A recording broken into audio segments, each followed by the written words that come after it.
Hi hello అండి. 360 ఒత్తులను ఎప్పుడు వెలిగించాలి? పుణ్యక్షేత్రాల్లో ఎప్పుడైనా వెలిగించవచ్చు.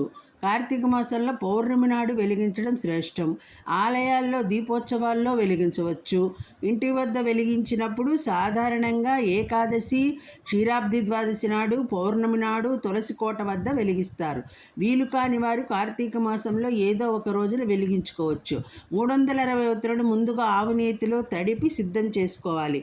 మనకు ఉన్న తిథులు మొత్తం 15, నెలకు 30 తిథులు, నెలలు మొత్తం 12, రోజుకు ఒకటి చొప్పున 360 ఒత్తులు సంవత్సరానికి సంకేతానికి నిలుస్తాయి. హాయ్ హలో అండి. ఓం నమ శివాయ. అందరికీ కార్తీక సోమవార శుభాకాంక్షలు అండి.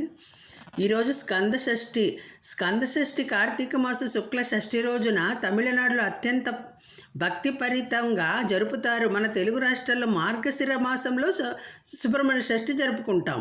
ఈ రెండు వ్రతాలు సుబ్రహ్మణ్య స్వామి ఆరాధనకి సంబంధించినవే, కానీ కాలపరంగా వేరువేరు. ఏ మాసంలో అయినా షష్ఠి తిథి నాడు సుబ్రహ్మణ్యుని పూజించడం మహాఫలప్రదం.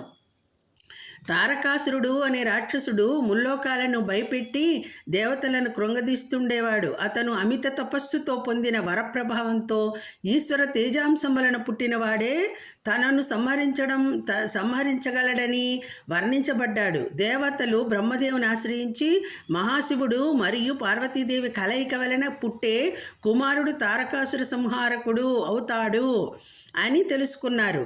ఆ సమయాన శివుడు తపస్సులో ఉండగా పార్వతీదేవి సేవలతో ఆయనను సంతోషపరచాలని మన్మధుడు ప్రయత్నించాడు.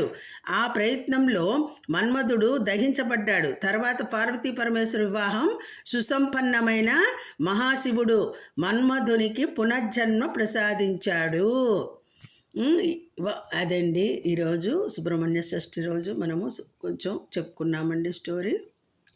ఇదండి. అందరి వీడియో నచ్చినట్టయితే లైక్ చేయండి,